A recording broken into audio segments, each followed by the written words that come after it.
c'était bien.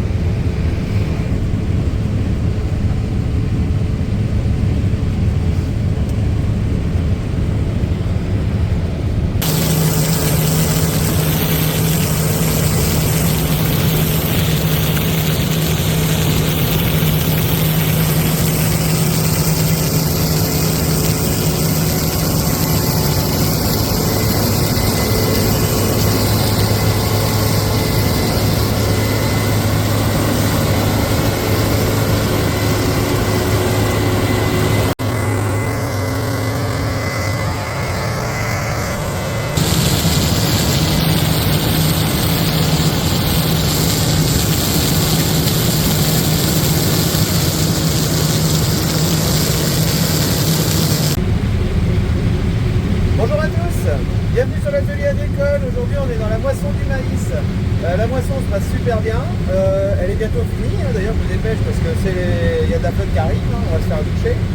Et comme ici c'est une chaîne qui bricole et puis que ça se passe bien, il n'y a pas de panne, il n'y a pas à bricoler. Et je vous dis merci d'avoir regardé cette vidéo, à bientôt, d'ici là portez-vous bien, salut.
qu'est-ce qu'on a là? Donc là en fait, j'ai découpé des vieux socs de charrue, qui n'étaient pas si légers que ça, mais comme j'avais passé la charrue, il a envie de causer le compresseur. Comme j'avais passé la charrue en tout carbure, j'avais changé des socs qui n'étaient pas totalement usés. C'est pas grave, on recycle. Donc ça en fait je vais m'en servir pour les recoller ici. Donc en usure de contre-cep pour faire une plaque, voilà, parce qu'on voit que ça s'use un peu fort ici. Donc le problème de l'usure à cet endroit là, c'est que les points de carbure souvent, on va pas prendre celle-là, c'est un mauvais exemple, souvent ça s'écale. Voilà, comme ça. Donc elle a bien mangé sur l'attaque. Donc ça c'est pas grave.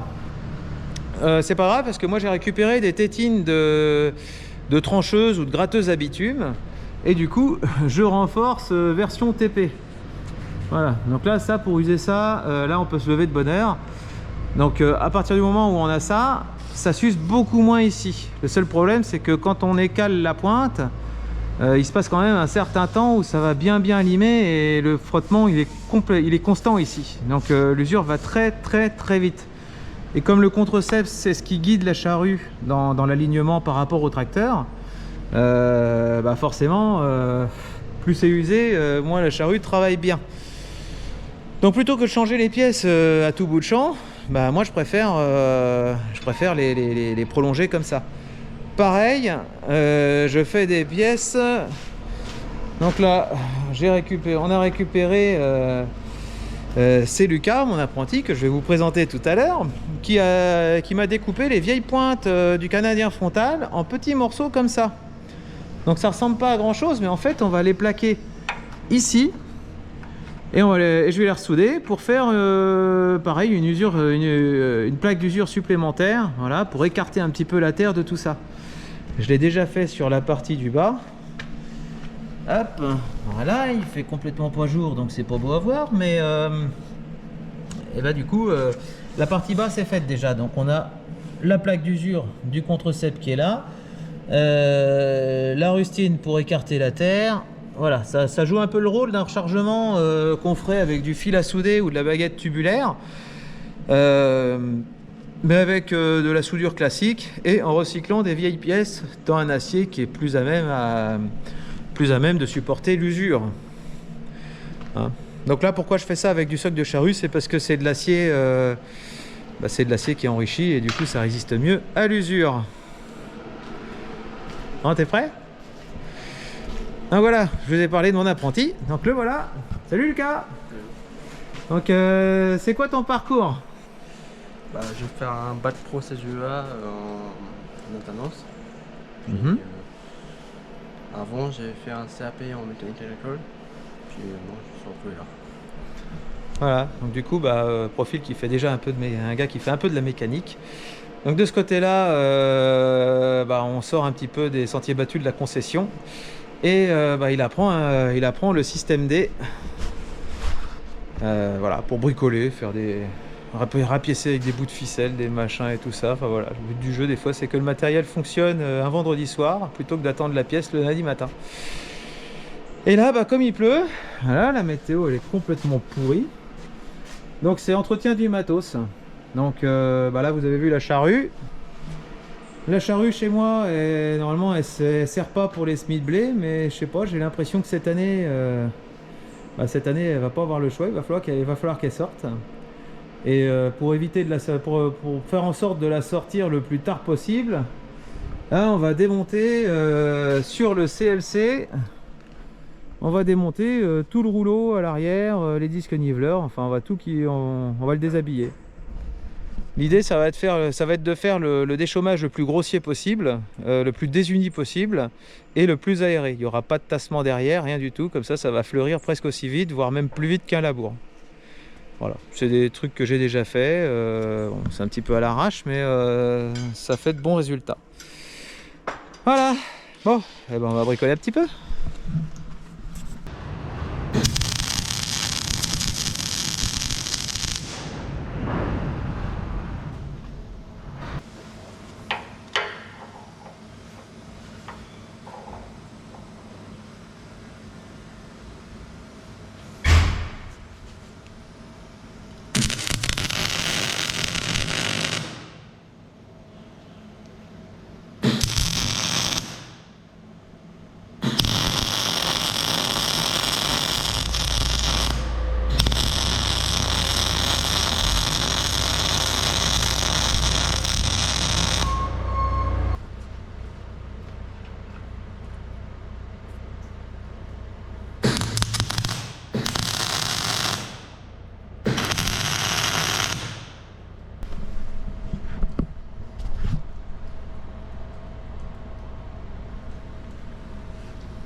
Voilà, il n'y a pas besoin de faire de la belle soudure, il y a juste besoin de faire de la soudure qui tient. De toute façon, la soudure à la verticale, c'est pas mon fort.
Ouais, donc là on retire donc tout le cul du CLC. Donc l'idée, ça va être d'avoir un travail, vraiment un rendu avec... ça va faire des vrais buts de pommes de terre derrière. Et en fait, moins la surface du sol va être lisse, et plus elle va être face au soleil, et bah, au moindre coup de vent, au moindre rayon de soleil, elle va mieux sécher que si elle était complètement plaquée. Parce que le but d'un rouleau et d'un tassement, c'est de favoriser un lit de semences pour faire germer les plantes, mais aussi pour garder la fraîcheur. Et moi, la fraîcheur, arrivée fin octobre, elle m'intéresse plus du tout. Voire même elle me pénalise, parce que bah, c'est à cause d'elle que je vais sûrement être obligé de ressortir la charrue. Donc là, voilà, ça va faire un entre-deux. On va tenter de faire sécher un sol qui n'a pas envie de sécher. Voilà. Donc l'idée, c'est de poser le rouleau par terre, donc de le désolidariser, de le mettre en réglage minimum. Donc là on est en butée. On rebride par en dessous, parce que comme ça bah, on risque pas de se le prendre sur les pieds, ou pire quand on le trimballe. De toute façon on met jamais quelqu'un dessous, hein, c'est hors de question. Et en fait par rouleau on a que les 4 boulons des bras à retirer, parce que le réglage il est ici. Ça c'est un réglage qui est pour les versions d'entrée de gamme, et voilà, on n'en a pas besoin sur celui-là. Donc c'est monté en fixe sur ce trou là. Voilà. Et bah on va continuer le démontage. Et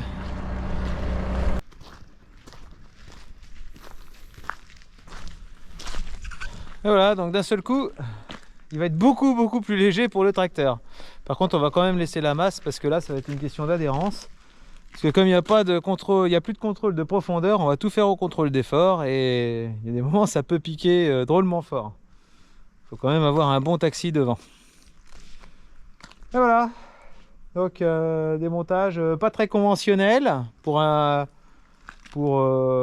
empirer le travail d'un outil. En gros. Je savais pas qu'on pouvait faire ça. Voilà. Donc là on vient de perdre l'avantage du CLC qui a un très bon nivellement et rappui de terrain, pour en refaire un vieux chisel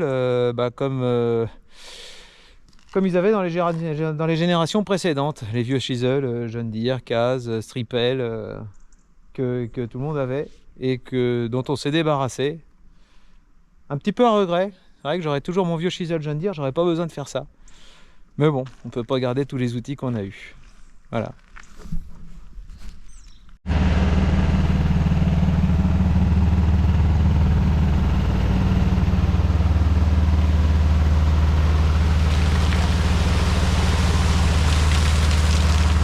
Bon, bah, on s'occupe comme on peut pendant qu'il pleut. Là c'est la purge des enrouleurs, parce que je trouvais que ma cour elle était à peine assez mouillée, alors du coup et ben on purge. Allez, un de fait. Donc je me suis fait un raccord en 4 pouces. Il suffit que je le branche sur le tuyau d'alimentation de l'enrouleur. Là je les ai tous alignés. Et il y a juste à souffler dans le tuyau, hein. C'est aussi simple que ça. Voilà, bon, j'ai branché le deuxième. Voilà.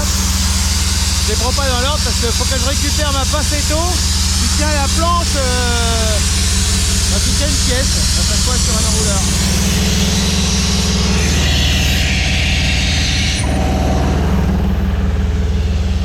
Ah, j'ai oublié de fermer un truc.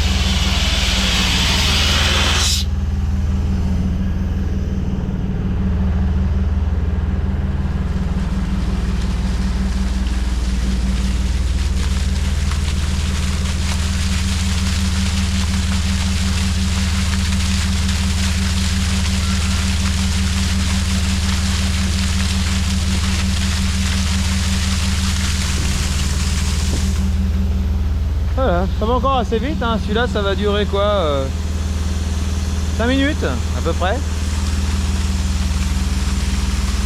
Et plus on va se rapprocher de la fin, plus le jet d'eau va monter.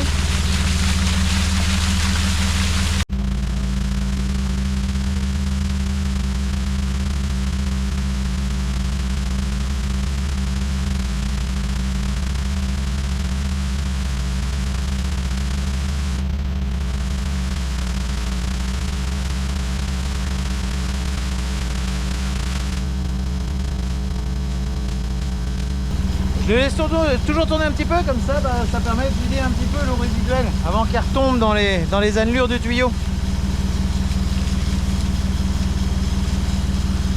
En même temps, ça permet de voir s'il y a des petits soucis sur l'enrouleur. D'ailleurs, sur celui-là, il va y avoir une petite réparation à faire. On a une fuite là.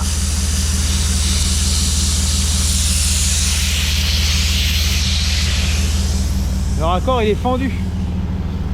On a des pièces qui vont durer la vie de l'enrouleur, voire plus. Et bah, ça c'est pour des bonnes pièces. Voilà. Allez, on va passer au suivant. On va le laisser se ventiler un petit peu. Donc en fait, d'un Pérou à l'autre, il me faut une pincetto. Ça sert à bloquer ouvert la vanne de fermeture. Parce que bon, bah, sur celui-là, elle est tendue, hein, le crochet il est élevé, donc elle peut pas tenir en place. Alors, on va fermer le compresseur.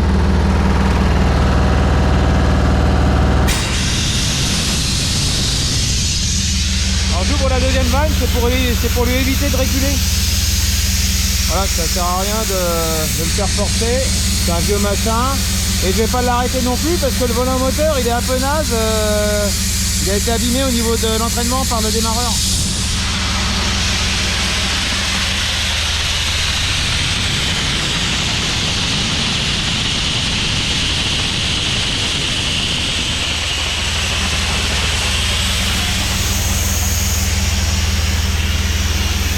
Et on attend que la pression descende.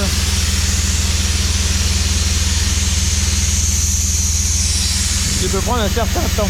Ça monte quand même ça monte aux alentours de 4 bars à peu près.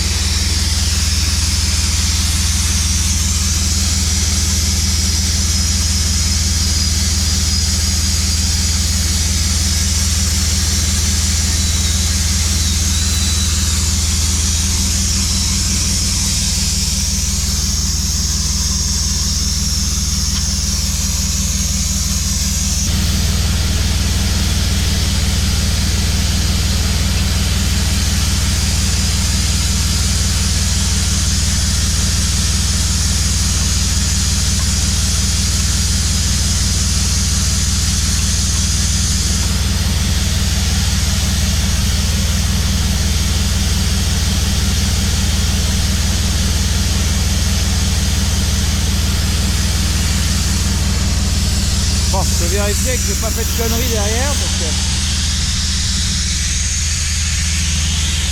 mon bâtiment va être démoli, mais je voudrais pas qu'il tombe avant l'heure. Donc le canon, il est orienté vers l'arrière et la vanne de purge, elle est ouverte. On est tout bon.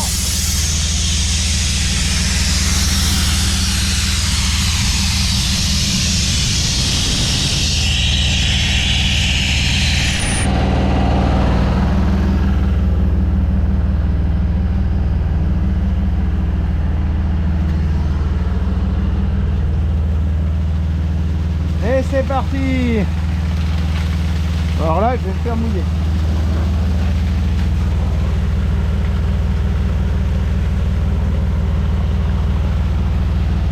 Bon là, il est débrayé, il risque pas de s'enrouler.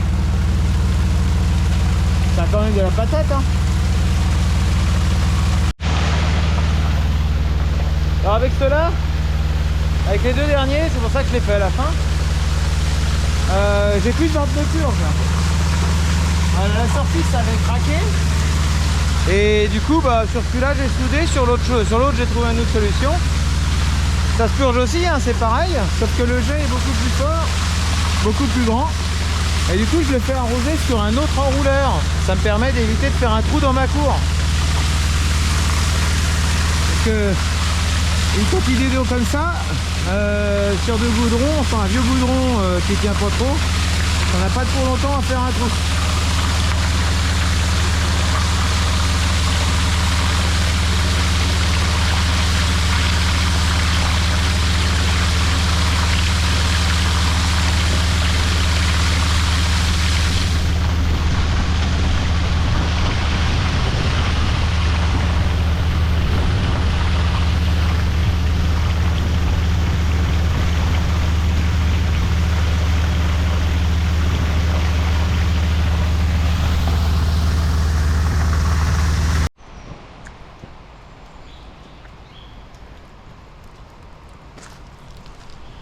Bon bah il pleut tout le temps, voilà, donc bah, faut bien qu'on s'occupe.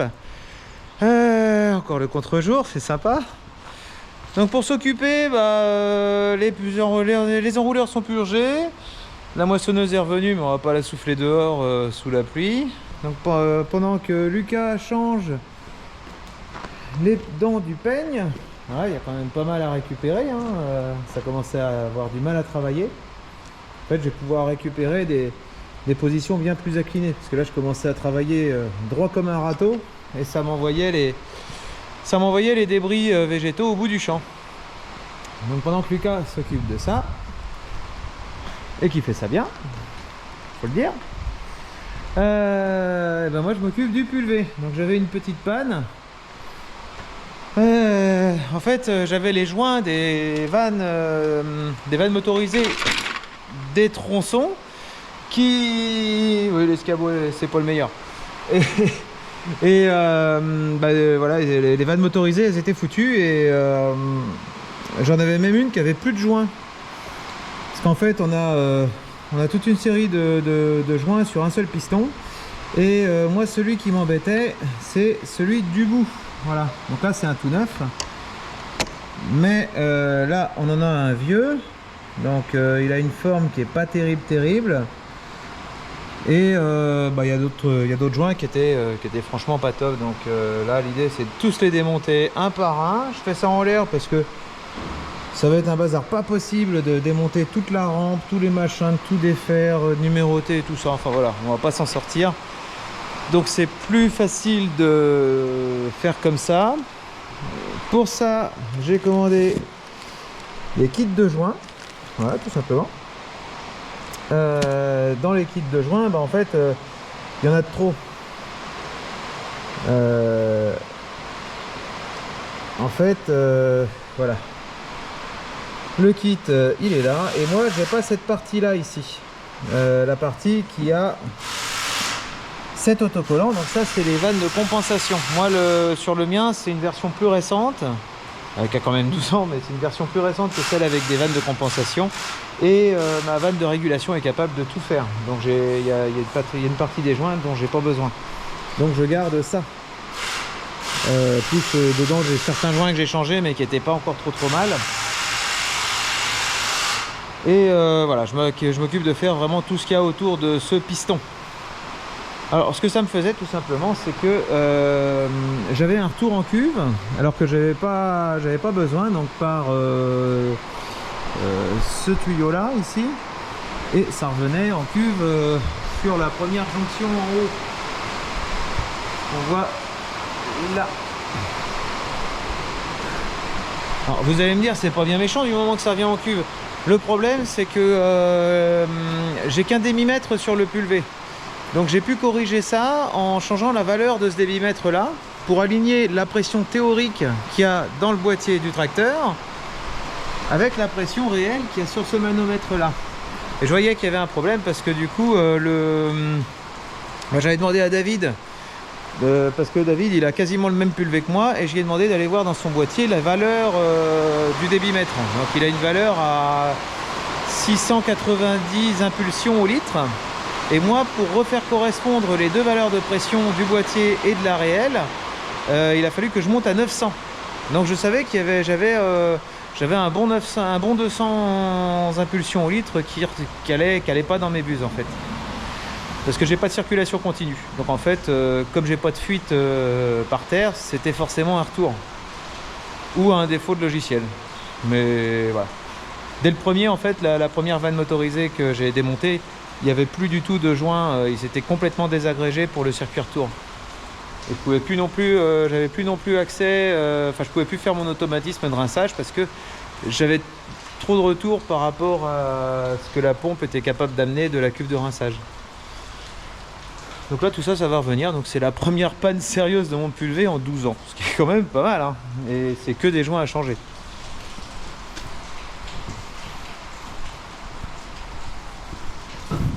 Donc là il me reste 2 vannes motorisées à faire et j'ai rien que ça en joint défectueux. Donc voilà, tous des petits joints comme ça, complètement pourris. Et puis ça c'est mes joints de retour. Donc dès que je coupe un tronçon en fait, ça ouvre ce joint là et ça part dans la partie du bas de la rampe de vanne. Et ça retourne dans la cuve. Donc en fait le débit d'un tronçon n'est pas perdu, il part en retour en cuve. Ça ne me fausse absolument pas mes valeurs. Voilà. Et on va repartir pour 10 ans à ce niveau-là. La pompe est nickel, les joints ici sont nickel, donc là on a fait quasiment le tour. Voilà. Et puis là-dessus j'espère à bientôt pour vous montrer les Smith Blade un petit peu, parce que là ça commence à être un peu tendu l'affaire. Enfin, tendu, non, on n'est pas encore si tard en saison, mais bon, on commence à... C'est un peu énervant de tourner en rond. Voilà, bon, j'ai aussi mon colza qui est en train de partir, comme ça je vais récupérer un petit peu de place dans l'hangar. Parce que je vous avouerai que ça commence à être un peu serré là-dedans. Surtout que j'ai rentré mes big bags d'engrais qui devaient arriver en mois de décembre, janvier, et ils sont déjà là les machins, et ça m'arrange pas trop ça, parce que bon, je peux pas faire dormir ni la moissonneuse ni le semoir dehors, et c'est vraiment les outils qui me prennent beaucoup de place. Et puis le pulvé, dès qu'il va commencer à geler, il sera pas question de le mettre dehors non plus. Bon, vivement le nouveau hangar, hein. Ce sera pas du luxe. Allez, sur ce, je vous dis à bientôt pour une prochaine vidéo. N'oubliez pas de vous abonner, n'oubliez pas de liker. Et moi, je vous dis à bientôt. D'ici là, portez-vous bien et profitez bien de la pluie. Allez, salut!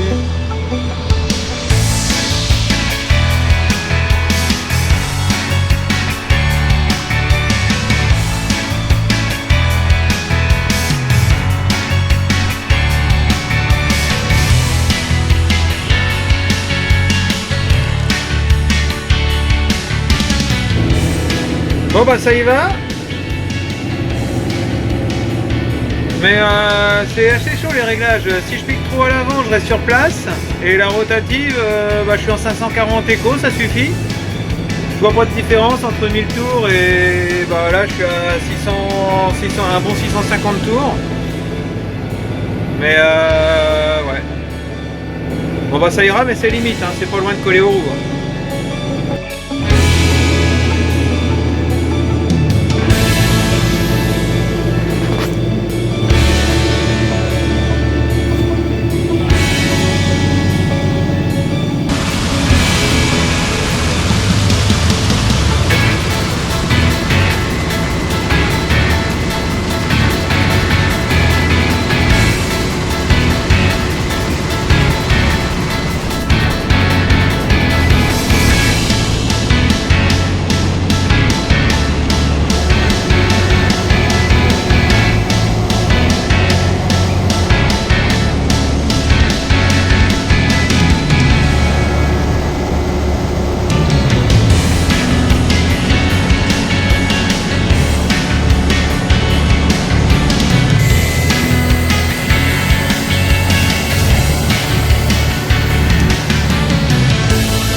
Lavage des mains gratos.